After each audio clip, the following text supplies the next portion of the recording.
That is amazing to hear. We're going to get ready. We're going to have another panel discussion up here now. I do also just want to acknowledge everyone who's come in from quite a distance. We have our lovely friends from South Korea that have flown in, and I think they're very exhausted, but they're so wonderful. And they hosted myself and Matt and showed us all the work that they were doing, and we shared best practices, and we even took them into HMP Brixton.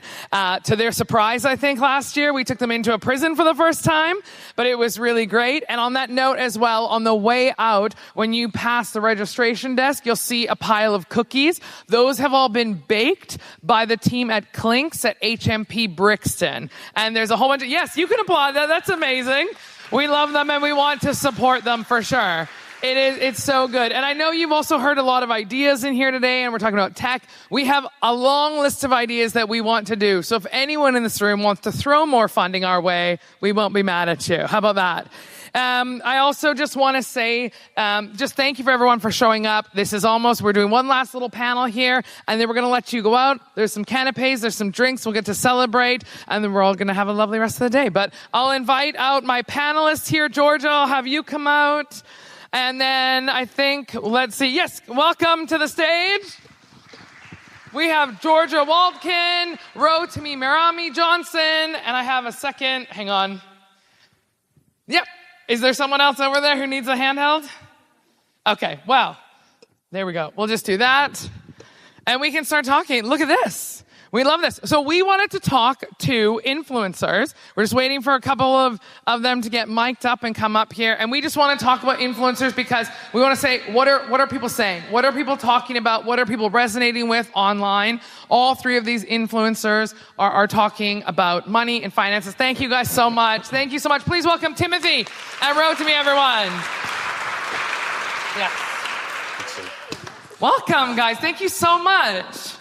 Thank you. Sorry to keep you waiting. No. Worth the wait. Great. So can you just go down and tell us a little bit about who you are and what your audience looks like, who you're talking to online? Yeah, absolutely. So I'm Tim, financial educator and accountant. So what I do is essentially spread financial education online, particularly on platforms like Instagram and TikTok, short form platforms. And so my audience is very much Gen Z focused.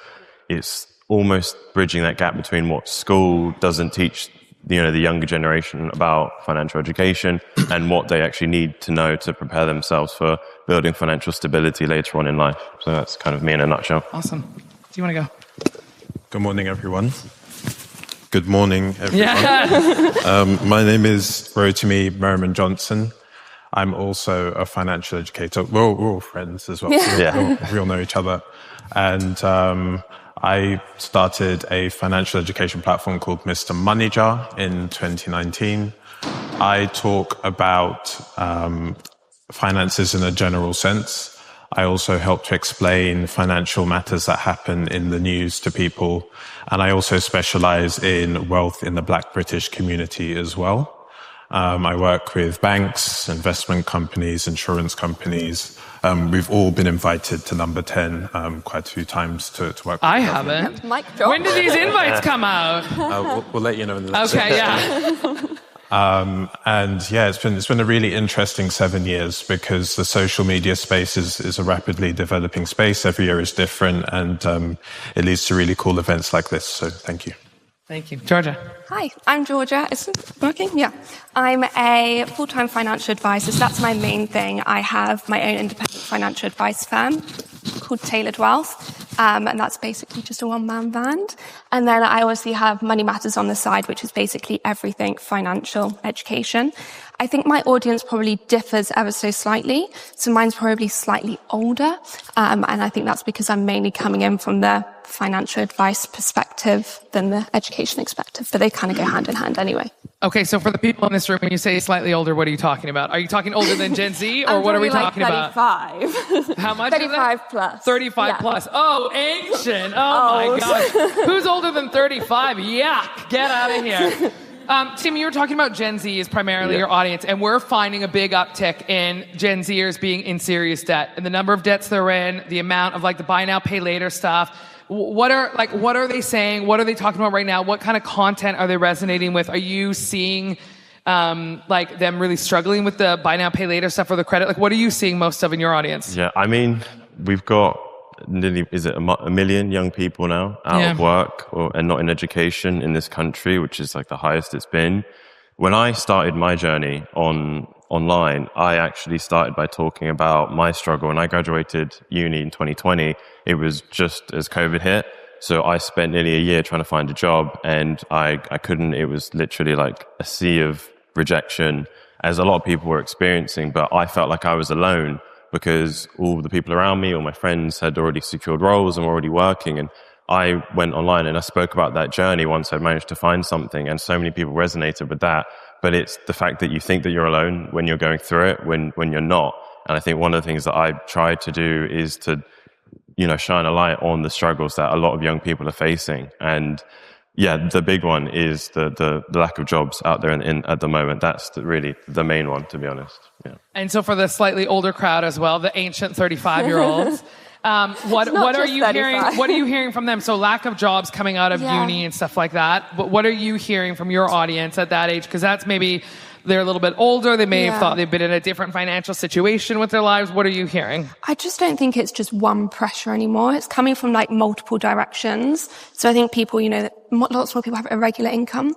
So it's not so much as your typical 9 to 5 anymore. So budgeting is getting a lot harder. I'm also finding in particular, lots of people are saying to budget, but there's got to be something there to begin with, to budget with, to make it work in the first place. Yeah. So it's more, people are now leaning more towards side hustles. How can we increase the income from a different side? How can we help it that way? And that's basically what I'm finding with my audience. Yeah. Rotimi, what do you think, why do you think money is so difficult to talk about? What are you hearing from your audience as to, like, what's the struggle? I mean, there's one we talk about a lot about shame around it, but why do you think people have such a hard time talking about it? We did a survey a while ago, and it said people are more likely to speak to their pets about money than they are. As a cat lady, I love that. But like, why would they be doing that rather than their partner or their family? Like, what do you think the struggle is? I think the struggle when it comes to talking about money is people don't want to sound dumb, basically. I think there's a sense that there are things that we're supposed to know versus what you actually do know or what you're taught. And I was actually delivering a talk on the weekend, and someone raised this question, and I just said that it's really important for all of us to extend ourselves grace. We didn't all have the opportunity to learn about money at school or at home. But at the same time that financial education is a skill. It's something that you kind of pick up and you build over the course of your life. Even as an expert, as it were, I learn new things all the time, every year. Rules change, systems change, algorithms change. What's really cool about having created content over the last 6-7 years is that the audience is changing as well. So things that I used to talk about during the pandemic, which people didn't know about, actually the audience has grown in confidence, and the willingness to speak about money has grown as well. So you're constantly having to update as a creator too. But yeah, I just think people don't want to sound silly. But the thing is that there are no silly questions, in my opinion. I think that's a really good point, actually, so that people don't want to sound dumb when they're doing it, and they don't want to be embarrassed in front of that. Well, so what is something that people were talking about during the pandemic that now you're saying they're a little bit more savvy on? Okay, that's a fantastic question. Thank you so much. I'm going to be the 100th person to say the word AI on the stage today. Yeah. So what I would say is that the main shift that I've noticed is that social media has become less informational over the last 6-7 years, and AI has a big part to do with this. So what you could do back in 2021 is you could show up online and you could say, this is how to budget, or this is what a savings account is. But when we saw the launch of platforms like ChatGPT from 2022 onwards, now everyone essentially has a magic lamp in their pocket that they can ask any questions to, and they're doing that all the time. But doesn't it hallucinate? It hallucinates too. So there is an additional thing of like, there's more noise or more kind of room for error. So with social media now, you kind of have to be more emotionally driven, more community-led, and more storytelling driven. So it isn't just about saying, save an emergency fund. It's about talking about a time in your life as a creator when you didn't have savings, and then the journey you went to build up your savings. That's how you connect now. That's great. Thank you. I think, Tim, I want to ask you, so you have a very large following. Tell me how you do it. I would love to do it. But money, like we're talking about this, there's funders in the room, there's a lot of people in the room, there's a lot of people in this space. You're reaching a whole audience and you're speaking to them. So why, when we struggle so much sometimes to reach an audience and say this help is available, what is your way to kind of cut through and do that? Because social media is just nothing but noise. So how do you do that? What's your magic tool, other than your face, obviously, which is great? I appreciate that. Well, I honestly, I wish I knew the answer to that question. Yeah. It's so difficult to really grasp exactly why people will resonate with you or versus someone else or someone else versus you. I think with me, I've seen this more and more since I started. It was very, very, I'd say the content I was making was very, very informational. It was very much like, these are 3 accounts that you should open when you're 18. This is the best way to invest your money. This is what NISA is. Whereas now, a bit like you were saying to me, I talk about like my journey and my experiences, and as well as, you know, being unemployed and dealing with that, getting my first job and managing the paycheck, how much I was earning, me saving up for my first house deposit and then buying the property, things going wrong, everything. You know, it's not just the financial successes that you talk about, it's the difficulties and the struggles that you go through. And every time I see a video, it's very easy to make it, for it to feel just like numbers. But when I'm talking about being unable to get a job, or the fact that I was struggling to save for a house deposit, and I see that there's like 10,000 people that have liked that video, it's not just a number. That's 10,000 people that have watched that through a screen, who have felt the same thing or are going through the same thing. So I think that the showing vulnerability is the best way to reach people, is what I found. Jordan, you're talking about a bit of a different audience. Yours is slightly older, and it's more investment focused, you're saying, right? I would say, but it's still the exact same situation. Like finances, debt. Yeah. So like I've taken my followers through the whole journey of like, you know, when I started my first grad role at Quilter, and then I left, handing in a notice and moving over to SJP, handing in a notice, getting married, starting a business. It's kind of all these things that they then follow me, and, you know, they're going through the same things as well. And it's how am I approaching it? How am I funding it? So for example, doing a house renovation at the moment, which I'm sure lots of people maybe have done in London. Is the worst thing. Don't do it. Buy a house that's already done. So just having people relate to me in that sense as well. And so when people are coming to you, like, what is just like a great practical tip you can give them that you go, if you start doing this, because yes, it is great. We can talk about, oh, you can budget, you can do this and that. But if you don't have leftover money, you're telling somebody to budget who doesn't have enough money to take the bus to their job tomorrow. Do you know that's sometimes the situation we find ourselves in? We have clients who come to us. They cannot afford to go into our advice center in Central. So that's why we started putting the advice kiosks in their neighborhood library that they could walk to, or areas that are more accessible. So what is just like the easiest, lowest hanging fruit, kind of like, this is what you can do to kind of start that journey? What do you think? I think it's just, firstly, just taking a look. I think with digitalization now, you can have everything everywhere. So you never used to just have like one bank, one credit card, whereas now you've got like 6 or 7 banks, 6 or 7 credit cards. It's so easy just to kind of ignore it. So I think the first step is always just having a look. And that's your first step. And once you've done that, it feels a little bit better. And then it's maybe just talking to a friend about it. You know? Why do you think people bury their head in the sand so much? Where do you think people like wait till it piles up? We have people who sometimes come in with a shopping bag full of unopened letters because they just can't. So those brown ones, the worst ones. Yeah. So why, what makes it so hard? What's the... So I run an accountancy firm alongside the content, and one of a lady, she was running a business that she came to us, and she had said, I've got £80,000 of debt that I owe to HMRC, and I've let it rack up and build up for so long because I just know I'm never going to be able to afford to pay it off.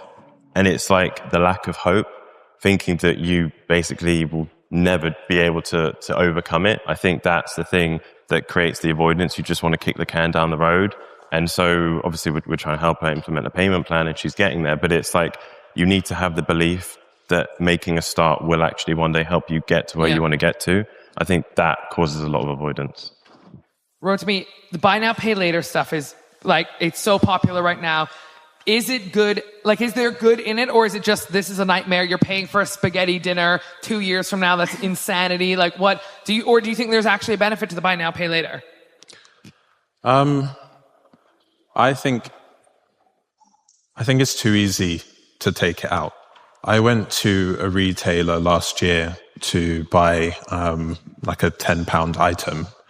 And when I got to the till, they brought out the store card and were asking me if I wanted to like split my £10 purchase into 3, which I thought was kind of weird. Yeah. And I think it's too easy to be offered these products, and there don't seem to be that many background checks done on you when you're at the till on whether it's sensible for you to take them out or not. Mm-hmm. On the flip side, if I want to create content, for example, on like how to invest, £25 a month in a diversified way, I have to put, risk warnings and like capital at risk, this, that, and the other. And unfortunately, I feel like we have created a system where we put barriers in front of people doing things like building wealth, but make it really, really easy for people to consume or rack up debt. And I think it should be the other way around. That's a very good point. Companies incentivize it now as well. So I was looking at Next the other day, I was buying a piece of furniture, and you got like 15% off if you did the buy now, pay later instead of just paying it up front. That's wild. I know it is, isn't it? And I was really shocked when I saw it. But more and more people, and it's like, 10% off a big payment is quite a lot of money. Yeah. So you can see how you can get wrapped up into it. How do we get people to start seeking the advice sooner? Like, how do we got to get them while there's people are going to fall into debt. It happens. How do we get them while it's, small and not 80,000 pounds that somebody is going, I can't ever get past this. What do you think the tip is to getting people into it sooner and dealing with managing their money better and their debt? I think it's just understanding that it's normal. It happens to a lot of people. And the sooner you can start talking about it, the easier it will become. The longer you leave it, the harder it becomes. Do you guys have anything else you want to add to that? Yeah, I would say asking for help should be your first step, not your last resort. And I think so many people will push it off and think that it's so shameful to have to ask someone else and that they'll just avoid that. But that should always be the first thing that you choose or want to do. And I think that just reframing the thinking to try and push for sooner to just speak to somebody is, I think, the biggest thing I would say. Amazing. Thank you guys so much. We really appreciate it. Can we give a big warm welcome? Thank you to our cast here. Thank you so much, everyone. And we are nearing the very end. I'm going to bring back on Matt Dronfield, everyone. Bring him on if we can get off. And we're nearly done. We're nearly at food time, everyone. Matt, do you want to come back out? Thanks, Kate. Thanks, everyone. Thank you all this morning to our panellists, to everyone that's taken part. I am very aware that I'm now the last person between you and cake. You don't celebrate 20 years without some cake, and there's lots of it outside. Today's not been a massive deal for us, right? We have covered a lot. We've looked back at 20 years of partnership-led advice. We've launched London's financial health check document, and we've heard what the data is telling us about complexity, access barriers, and the impact of timely advice. We've also shown how their service has been strengthened through advisor intelligence, and we've announced the next phase of what we're doing with our partners, expanding support into custodial settings and healthcare as well. Now, if you take one thing away this morning, I hope it's this: advice changes lives, but it can only do that if we can reach people in time. That is the thread that has run throughout everything we've shared today. The report tells us that advice works. The data tells us that people are facing more and more complex and connected pressures. The polling that we shared tells us the shame and discomfort when people not knowing where to go or who to help. And the stories that we have heard remind us that behind every single stat and number is somebody trying to hold things together. A home, a diagnosis, a sentence, a moment where life sometimes has just become too much to manage alone. That's why access matters, not access in the abstract, real access, the kind that means someone can speak to an advisor whilst they're still in custody, not after things have fallen apart. The kind that means someone can access welfare benefits advice after a cancer diagnosis without having to navigate another complex system on top of everything else. And the kind that means advisor has the time, the tools, and the confidence to stay focused on the person that's right in front of them at that time. Trusted advice, human advice, earlier advice. That is what our next chapter is all about. Before I close, I want to say thank you again. I started with a list of thank yous. I do want to do it again. First and foremost, thank you to all of our advisors. All of the work you've seen would be nothing without the work they do every single day, and they're going above and beyond to do that. Our partnership that makes all of that work because of their skill, their care, and their commitment. to our local delivery partners who bring that local knowledge, the trust, the community access across London every single day. Thank you to the Money and Pension Service for your continued support, and to Oliver for joining us today. Thank you to the Ministry of Justice for enabling our expansion of regulated debt advice into custodial settings. Thank you to Macmillan Cancer Support for investing in welfare benefits advice for people affected by cancer. Thank you to the Mayor of London and colleagues from across the GLA who have continued their support for financial inclusion and advice across the capital. A big thank you to Twilio, our tech supporter, and Post-Remote IT and Policy and Practice for supporting the venue today. As I said, you do not get events like this in the third sector without sponsors. Thank you. And thank you to everyone here, funders, local authorities, policymakers, healthcare partners, justice colleagues, advice charities, journalists, supporters, friends, everyone. You have a role in what comes next. If you're sitting there thinking about how to reach people earlier before crisis point, talk to us. I've shown you a load of kiosks and the team have done that today. If you want your service on one of those kiosks, talk to us. Doors open, because the model we have is shared today, and it's not only about debt-free advice doing more, it's about what becomes possible when advice is embedded in the places where people already are, in communities, in public services, in healthcare, in justice, in the systems that people are already trying to navigate. After we close, please do stay for refreshments. There are 170 slices of cake, and if you don't eat them, I will. And please do visit that technology zone as well. You'll be able to see the prison kiosk model in action beside the bedcare, healthcare kiosks, and the tools supporting advisors in practice. Speak to them, ask the team a load of questions. We have not given them a script. Help us. And try the technology. Talk to us about where this model could go next. Today's been about 20 years, but it's also been about what those 20 years have made possible. 20 years of learning, 20 years of partnership, 20 years of advisors sitting with people and helping them find a way forward. In many ways, those first 20 years were just the beginning. The next chapter is about reaching people earlier, making advice easier to access, and embedding support where people already are, making sure that more people can get help before crisis becomes the only option. So thank you so much for being here. Thank you for being part of this work, and thank you for being part of what comes next. Enjoy cake!